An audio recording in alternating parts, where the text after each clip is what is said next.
Olá, bem-vindos a mais uma análise. Eu estava tomando um café hoje de manhã e, sabe, me peguei pensando numa coisa. Diga lá. Por que essa xícara de café custa, sei lá, R$ 5 e o celular que está aqui do meu lado custa 5.000? Uhum. Ambos são úteis para mim, um me acorda, o outro me conecta, mas os valores são absurdamente diferentes. O que realmente define o preço das coisas? Boa pergunta. Parece que a resposta não tem tanto a ver com o grão de café ou com o chip do celular, mas com algo invisível que conecta tudo. E é esse mistério que a gente vai investigar hoje. E para essa investigação, a nossa fonte é um texto denso, mas fascinante. É o primeiro capítulo de O Capital, de Karl Marx. Denso é pouco. Sim, mas é importante deixar claro, nosso objetivo aqui não é um debate político, sabe? É quase uma análise forense. Forense, gostei. A gente vai pegar um objeto do nosso dia a dia, a mercadoria, e desmontá-lo, peça por peça, para entender a lógica que o autor propõe sobre como o nosso mundo econômico funciona.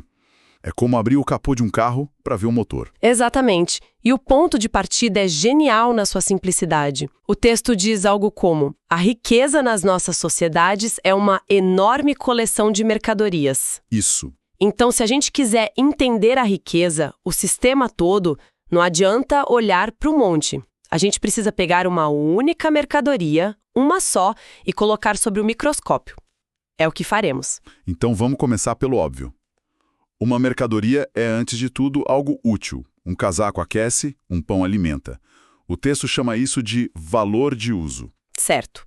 É a qualidade que satisfaz uma necessidade. Eu tenho uma caneca velha e feia em casa que não troco por nada. Para mim, o valor de uso dela é sentimental. É gigante. Mas para o mercado, ela provavelmente vale zero. O texto lida com essa diferença. Sim, e essa é a chave. A sua caneca tem um valor de uso pessoal imenso, mas para ser uma mercadoria, ela precisa de uma segunda característica. Ela precisa poder ser trocada por outra coisa. Ah, Esse é o valor de troca. É a proporção em que uma coisa é trocada por outra. O exemplo clássico do texto é: 20 metros de linho valem um casaco. peraí, mas como você pode comparar coisas tão diferentes? Exato. O linho serve para fazer uma toalha, o casaco para se aquecer. São utilidades que não têm nada a ver uma com a outra, né? É como dizer que um abacaxi é igual a 3 chaves de fenda. Aham. O que essas coisas têm em comum para que a gente possa dizer isso vale aquilo? Essa é a pergunta de $1 milhão. O texto argumenta que no momento da troca, a gente ignora completamente a utilidade das coisas. A gente ignora. Totalmente. O que importa não é o que o casaco ou o linho fazem, mas algo que ambos têm. E essa substância comum não pode ser nenhuma propriedade física. Não é o peso, a cor ou a forma. Certo. Quando você tira toda a utilidade, toda a materialidade específica do casaco e do linho, o que sobra? Não sobra muita coisa. A ideia de que foram feitos por alguém. Exatamente. O que sobra, segundo a análise do texto, é que ambos são produtos do trabalho humano. Ok. Mas não é o trabalho específico do tecelão ou do alfaiate. Imagine que não importa se você é programador, padeiro ou carpinteiro. Para a economia de mercado, o que conta é que durante 1 hora você queimou 1 hora de energia humana. Entendi. O mercado, de forma cega, só enxerga esse gasto de energia, esse combustível humano, e não a forma específica do seu trabalho. É isso que o texto chama de trabalho humano abstrato. Combustível humano? O valor de uma mercadoria seria, então, a quantidade desse combustível social que ela contém. Ok. Essa ideia de combustível humano ajuda a visualizar, mas me leva a outra pergunta que parece meio óbvia. Manda. Se o valor vem do tempo de trabalho, quer dizer que se eu for super lenta e desajeitada e levar 1 mês para fazer uma cadeira usando só um canivete, ela vai valer uma fortuna, Boa. muito mais do que uma cadeira feita em 1 hora numa fábrica super moderna. O mercado vai premiar a minha ineficiência. Pergunta perfeita. E a resposta está no coração do argumento.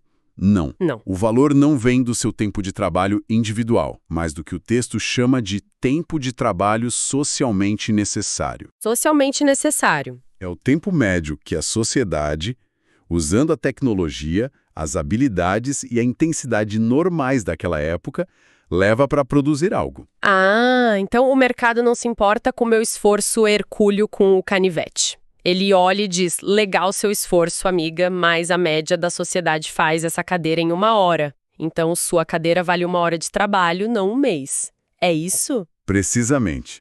O mercado ignora seu esforço individual e o compara com a média social. Entendi. O texto dá um exemplo histórico poderoso.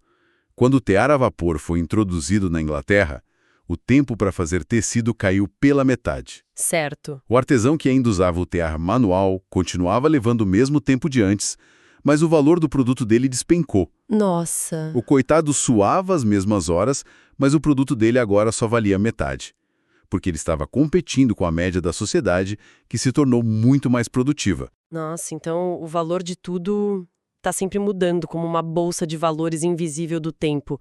Cada inovação, tipo, sei lá, o ChatGPT hoje em dia, tá secretamente diminuindo o valor de certas tarefas porque o tempo socialmente necessário para elas está despencando. É uma analogia perfeita. A relação é inversa.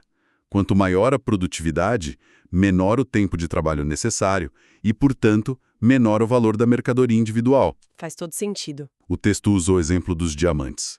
Eles são valiosos não por serem brilhantes, mas porque encontrá-los exige, na média, um tempo de trabalho gigantesco. Ah, claro. O autor brinca que se descobríssemos uma forma de transformar carvão em diamante com pouco esforço, seu valor poderia cair abaixo do de um tijolo. Certo, o raciocínio está ficando mais claro. O valor é essa coisa invisível, essa geleia de tempo de trabalho médio da sociedade. Mas se é invisível, como ele aparece no mundo real? Como uma mercadoria grita para as outras, ei, eu valho 10 horas de trabalho social. Ela não consegue gritar sozinha. O valor, sendo uma propriedade social, só pode aparecer na relação com outra mercadoria. Precisa de um espelho. Exato, um espelho. O texto descreve uma evolução fascinante de como isso acontece, o que ele chama de forma de valor. Podemos pensar nisso como aprender a ler. Gosto de analogias. Vamos lá. No começo, você tem a forma simples, que é como aprender a primeira letra. É a nossa equação. 20 metros de linho igual a um casaco. Certo. Aqui, o valor do linho é expresso no corpo do casaco. O casaco vira o espelho, o desenho que torna o valor invisível do linho visível. Entendi. O casaco vira um espelho para o linho. Mas isso parece muito limitado. Uma troca 1 a 1, né? O mundo real é um supermercado gigante, não uma feira de trocas isoladas. Exato. Por isso passamos para a forma total ou desdobrada. É como aprender o alfabeto inteiro. Ok. Agora o valor do linho pode ser expresso em tudo o que está à venda. 20 metros de linho igual a um casaco, ou 10 quilos de chá, ou meia tonelada de ferro, e por aí vai. Um colorido mosaico, como diz o texto. Isso, mostrando que o valor do linho é indiferente à forma específica que o expressa. Ok, agora o linho tem 1000 espelhos diferentes. Mas ainda parece caótico. Como a gente chega em algo organizado como um preço? A gente inverte a lógica. Chegamos na forma universal.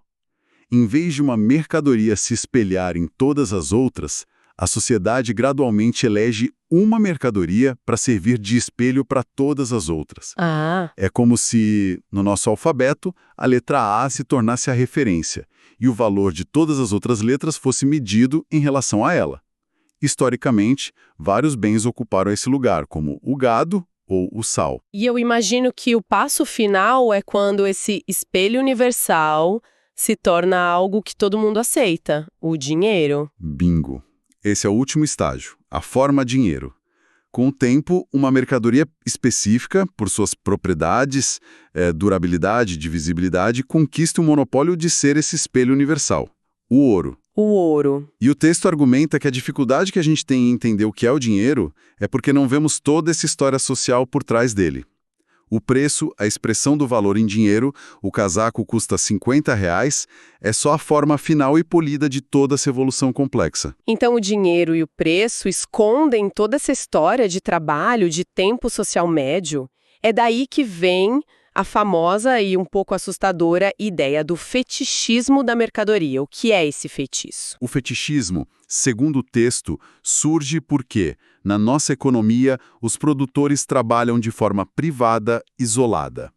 Um faz sapatos, outro planta trigo. Eles não combinam nada. Certo. A única forma de o trabalho deles se conectar socialmente é na hora da troca, no mercado.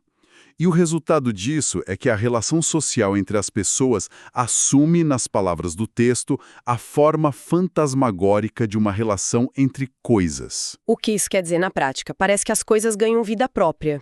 Exatamente isso. A gente fala, o mercado está nervoso, o dólar subiu. É verdade. Tratamos os produtos e o mercado como se fossem entidades com vontade própria, forças da natureza. O fetichismo é quando a gente esquece que, por trás desses movimentos, o que existem são relações entre pessoas e seus trabalhos. Sei. O valor, que é uma criação social, passa a parecer uma propriedade natural do objeto, como seu peso ou sua cor. Então, o texto está dizendo que quando eu olho para o preço do meu celular, eu não estou vendo só o aparelho. Eu estou vendo uma relação social global disfarçada. Isso. Como se a etiqueta de preço fosse uma máscara escondendo o trabalho de milhares de pessoas em minas, fábricas, escritórios pelo mundo todo, todas conectadas de forma cega por essa coisa chamada valor. Essa é a essência da ideia. A etiqueta de preço resume e oculta ao mesmo tempo toda essa teia de relações sociais. Uau! O texto faz uma analogia poderosa com a religião. Assim como os humanos criam deuses e depois se curvam a eles, nós criamos o valor com o nosso trabalho e depois nos curvamos às leis do mercado como se fossem verdades absolutas. É uma imagem forte. E para tornar isso mais claro, o autor nos mostra como seria um mundo sem esse fetiche. Certo, quais são os exemplos? O primeiro é o mais simples. Robinson Crusoe na ilha. O náufrago. As relações dele com as coisas que ele produz são totalmente transparentes. Ele sabe, sem nenhuma dúvida, que a lança que ele fez custou 3 horas de suor e a cabana custou 50. Não há mistério. Ok, mas isso é um indivíduo isolado e numa sociedade. Aí ele nos leva para a Idade Média feudal. Lá as relações não são entre coisas, mas de dependência pessoal direta. O servo sabe exatamente que ele trabalha 3 dias por semana na terra do senhor. A exploração é explícita. Exatamente. Você trabalha para mim porque eu sou o senhor e você é o servo. O trabalho não assume a forma misteriosa de valor de um produto. A relação social é brutalmente clara, não está escondida atrás de um preço. Faz sentido. A exploração é na cara, não está disfarçada. E ele dá algum exemplo de um futuro possível? Sim, um cenário hipotético que ele chama de associação de homens livres. Certo. Imagine uma comunidade que produz coletivamente. Eles planejam juntos o que precisa ser feito. Nesse caso, a relação de cada pessoa com seu trabalho e com o produto social seria, de novo, transparentemente simples. Porque eles estariam conectados de forma consciente, não pelo mercado. Perfeito. Em todos esses 3 cenários, o véu místico da mercadoria desaparece. Uau! Ok, vamos juntar as peças. A gente começou com um objeto simples, a mercadoria, e descobriu que ela tem uma vida dupla. Uma utilidade óbvia e um valor misterioso. Isso. Esse valor vem do tempo de trabalho médio da sociedade, algo que está sempre mudando com a tecnologia. Vimos como esse valor invisível precisa de uma longa evolução para finalmente aparecer como um preço em dinheiro. E o mais maluco de tudo é que esse processo todo cria um feitiço, o fetichismo, que faz a gente enxergar as relações entre pessoas como se fossem relações naturais entre coisas. Perfeita a recapitulação. E o ponto final crucial para o autor é que esse fetichismo não é um erro de percepção, uma ilusão que a gente pode simplesmente decidir não ter. Não é uma escolha. Não. Ele emerge necessariamente da forma como a produção é organizada. Enquanto a gente produzir de forma isolada e privada, precisando do mercado para validar nosso trabalho, a realidade vai continuar se apresentando para nós dessa maneira invertida. É a própria estrutura que cria o véu. Para terminar, fica aqui um pensamento inspirado diretamente pelo texto. Se o caráter social do nosso trabalho só consegue aparecer para nós de uma forma que o próprio texto chama de insana, como uma relação entre coisas expressa em preços. Isso nos leva a uma pergunta provocadora.